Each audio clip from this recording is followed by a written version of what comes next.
everyone, welcome back to my channel. So today I've got a slightly different video than normal. I'm going to be talking about my wedding, my COVID wedding, which happened just 2 days before the lockdown in the UK.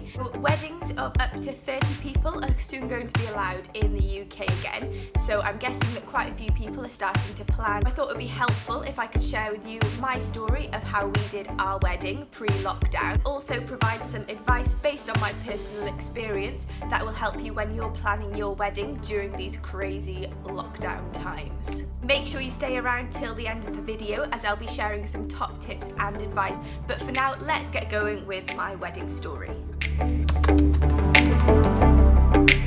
Let's get started from the beginning. So Javen and I got engaged in July 2019, at which point obviously there was no coronavirus around. It's all pretty normal, to be honest. So we got engaged and obviously I was really excited about this, so straight away we started planning the wedding, choosing colour schemes. Of course my Pinterest was filled with mood boards for wedding ideas. Also Javen got me this wedding planning folder. Anyone who knows me well knows how much I love organising stuff. Pretty much straight away we started planning what type of wedding we wanted, looking at venue. We chose bridesmaids, groomsmen, best man, all that sort of stuff.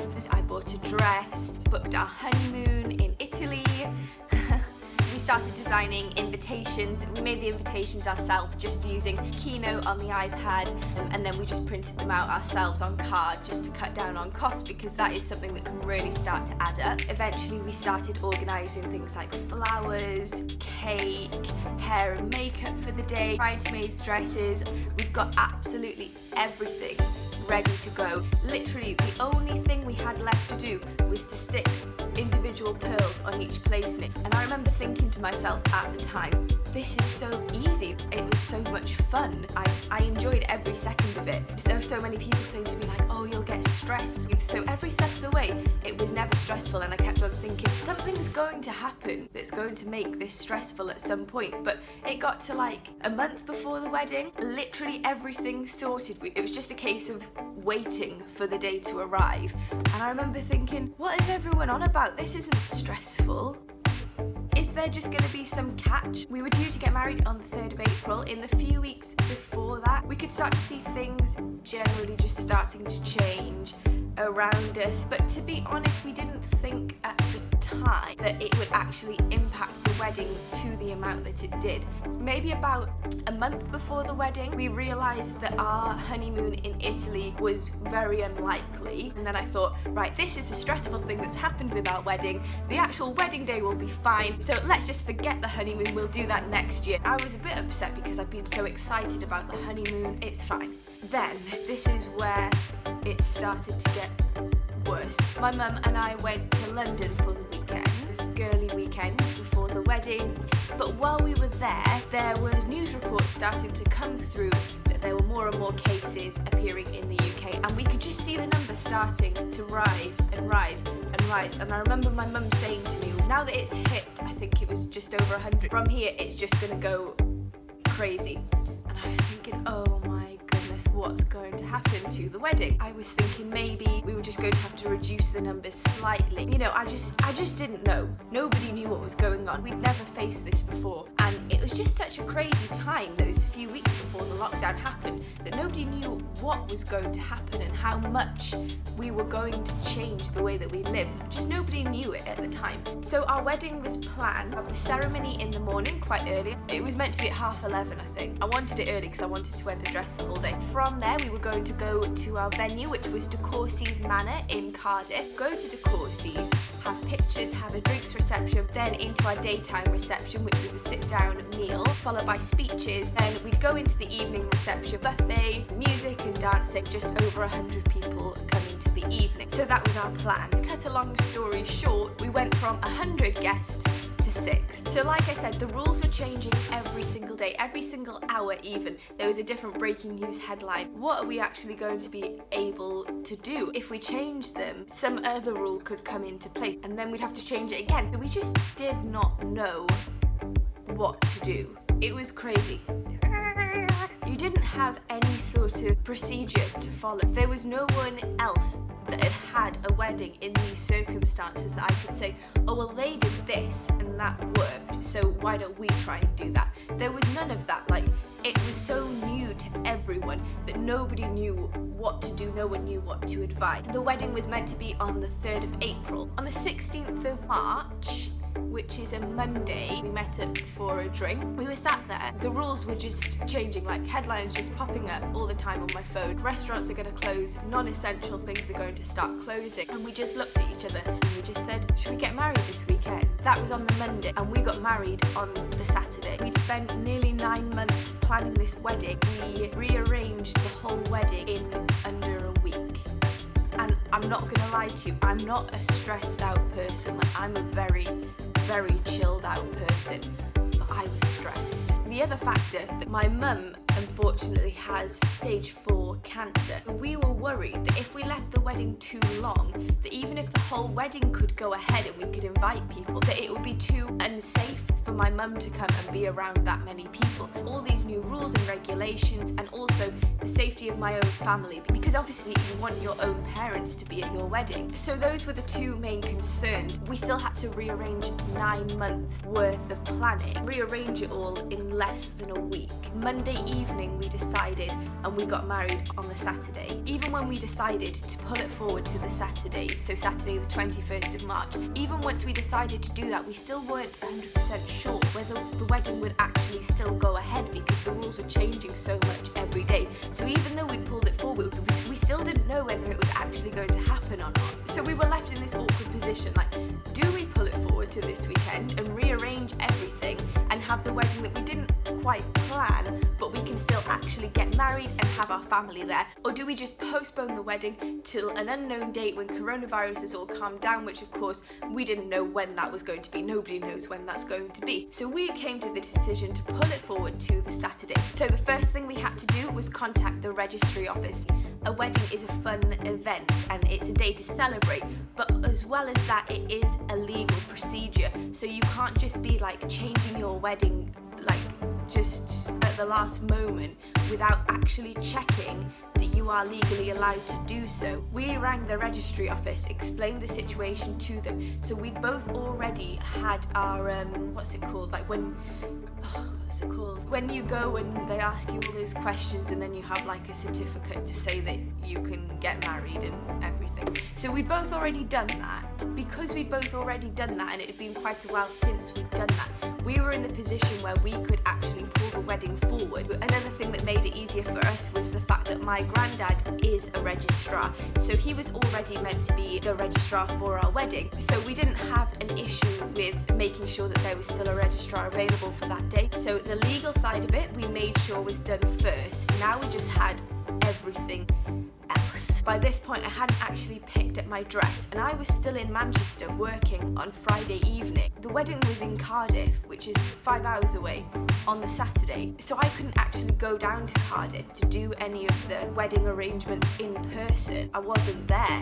We contacted the venue and they were so nice about it, so helpful. They were just amazing with it, and they've been fine with just rearranging it for another day. And they were so good along the whole way of planning the wedding that I didn't want to cancel the reception. I didn't want to just say like, right, we're not having it anymore. What I wanted to do was we had the ceremony and then we pulled the reception at De Courcy's to a later date. So it's going to hopefully be next year. So De Courcy's were absolutely fine with that. They helped us rearrange. They gave us priority as we had already booked before to help us find a new date, but we'll come to that later. We managed to inform the venue. We had to inform the photographer who'll go and pick up my dress, but obviously I couldn't go and pick up my dress because I was in Manchester. The dress shop was in Cardiff, so my parents had to go and pick up the dress for me. We contacted the cake company, which is Valentine's in Cardiff. Amazing. So we had such a nice plan for our wedding cake. We had to contact the florist. There were so many people to contact, and of course the guests, they were also understanding about it, and I was feeling quite guilty about it because obviously a lot of the guests were from Manchester as well and had all booked accommodation. I did feel quite guilty because I was thinking like, they've booked hotels, like are they going to be able to get refund? There were all these people to contact, so we contacted everyone. We rearranged like everything. Like honestly, that week was such a blur. I don't know how we did it, but to be honest, the main thing is that I was just relieved that we could actually have the wedding. But we'd arranged with the venue where the ceremony was going to be that obviously we wouldn't be inviting all 100 plus guests. So they said they were fine with us having 12 people there. So that was fine. We'd chosen who the 12 people were going to be. And then the night before the wedding, so the Friday night, while we're driving to Cardiff, the rules and everything were changing, and it suddenly got changed to 6 people.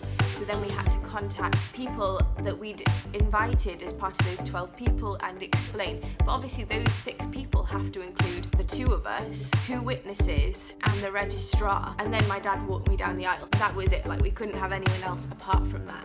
So finally it gets to Friday night, we're driving down, still not sure whether the whole wedding is going to even happen because of everything that's been changing so quickly. But then thankfully I wake up on Saturday morning and we start getting ready, and I had such an amazing day. We had such a great time. So we woke up, had a nice breakfast, we still got to use the nice dressing gowns that I made for my mum and I, and slippers, my little mug that says bride to be. So we still got to use all of that stuff, so it was still a fun morning. Then we had the lovely Lara and Julie came to do our hair and makeup. Julie stepped in at the last minute to help out and did my hair for me, which was amazing. And while all of this is going on, Louise, who was meant to be doing our flowers, she still managed to arrange some bouquets for us. We couldn't get the flowers that we'd originally planned to have. However, she did such a nice job. She made some beautiful bouquets. And then a friend of ours also did some flower arrangements for the venue where we had the ceremony, which was so nice of her. We didn't even ask her to do it, but she did it anyway, which was so lovely. So then we're all getting ready. Then I'm ready to leave to go to the ceremony. I go outside and there's like this beautiful wedding car waiting.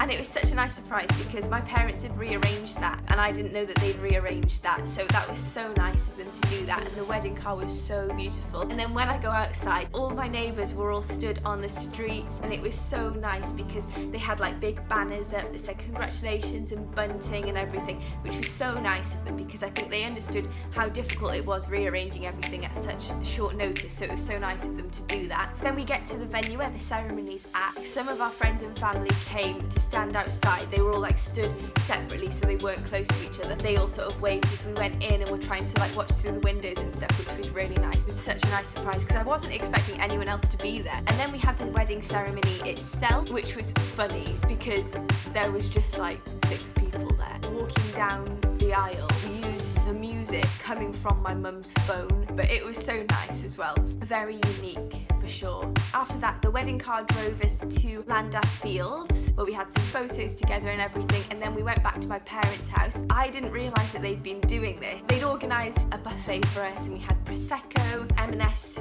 platters and everything. My mum had actually made a wedding cake for us, like a smaller wedding cake, which was so lovely of her because she didn't say that she was going to do that, so I didn't think we were going to have a wedding cake. And then the other surprise that we had, the man that was meant to be making our wedding cake for us, he made mini cupcakes in the same flavours that our wedding cake was meant to be in, which was such a nice surprise. And oh my word, they were amazing. So good. When we went for the cake tasting, I forgot to tell you about that one. Those slices of cake were hefty.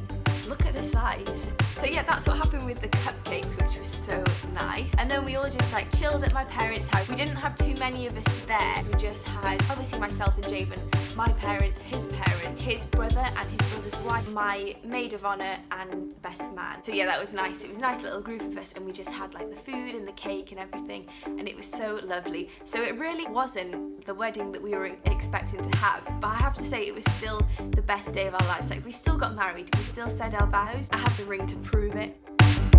This is my grandma's wedding ring, so we got it resized so that I could use it. Here's the funny part. Javen's wedding ring, I thought, oh, this will be a good idea. I'll get the date of our wedding engraved on the inside of his wedding band. Good thinking, Lauren. Or not, because then our wedding date got changed, but I'd already bought the ring, so now his wedding ring says the wrong date on it. Despite everything, the actual day itself was still the best day of my life. We still said our vows, we still got married, and that's what matters really. And that's the thing to remember, is that getting married and saying your vows is the most important part of the day. So that's my wedding story. Now I'm going to go into a few top tips for those of you who are planning weddings in the next few months based on my own experience, but before we do that, I really need a coffee.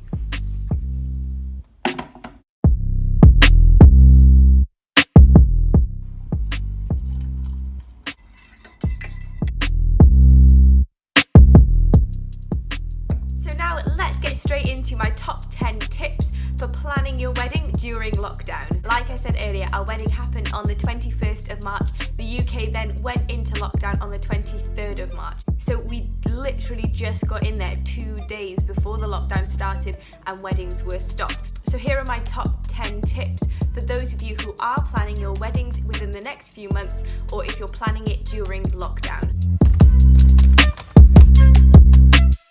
Tip number 1, be prepared for change. Now, I don't just mean having a backup plan or something. I mean, are you willing to change your wedding plans? Now, I know it's easier said than done. You need to really have it in your head that the wedding you want, you probably won't have. Be mentally, emotionally prepared that you're not actually going to get what you want. And I know that's a hard pill to swallow, but it's the truth. And you just have to learn to accept that. And as soon as you can accept that, then you'll enjoy the planning process more, because you don't want to be planning your wedding thinking, oh, I wish we could have this, I wish we could do that. Because obviously you want to do these things, but the sooner that you accept it, that you're not going to be able to do some of those things, the more you'll actually enjoy the planning process, because the planning process of a wedding is meant to be fun and enjoyable. It's not meant to be stressful. It's going to be smaller, it's going to be scaled down, there are going to be certain things that we can't do. As soon as you accept that, then you will enjoy planning it. On to tip number 2, have a backup plan and be willing to compromise. So at the moment, I believe that what many venues are doing is they're letting you book a date, but it's provisional. Make sure that you've got a venue that are going to be good to you, if you know what I mean, because you can have wedding insurance, but I think a lot of insurance companies aren't actually letting you claim insurance on weddings affected by coronavirus. So try to find someone who will be willing to rearrange to save you having to go through these insurance companies, because actually we didn't even have wedding insurance. So we were very fortunate that we were dealing with a company who was so considerate and so nice about it. And the same goes for things like the photographer, the cake, the florist, the dress. And again, when you are booking, try to make sure, if you can, that you can have like your date and then have a backup date, and be honest with your suppliers and tell them this date, and see if you can negotiate to find a date that perhaps all of your suppliers will be able to have as a backup date. Now, this is easier said than done, of course, because if you think, we've got pretty much most 2020 weddings have been postponed, so 2021 we're going to have pretty much double the amount of weddings. Perhaps you manage to arrange with, for example, your florist, your cake, your venue, that they can all do this date and they can also do this backup date. But then your photographer is the only one that's not available to do the backup date. So then, you know, it's going, like, that's the reality of it. So you need to be willing to accept that some things you won't be able to rearrange everything for 2 dates, because people physically don't have the time when there's going to be double the amount of weddings in the next year. But another thing that you could try is that obviously weekday weddings are less popular than Fridays and Saturdays. So if you are looking to have a second date as a provisional backup date, then perhaps try looking into having, for example, a Monday or a Tuesday wedding.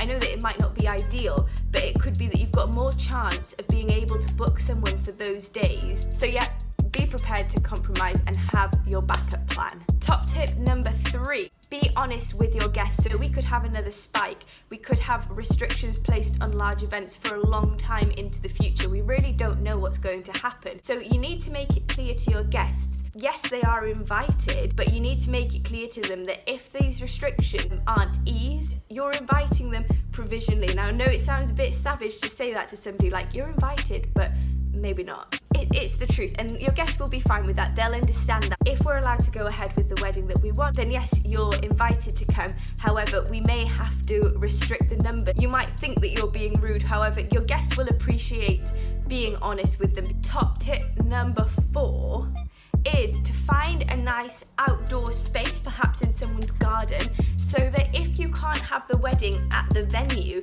you can do what we did, where you could still have the ceremony and then have a few people back to your house or your garden, depending on what the government guidelines and restrictions are at the time.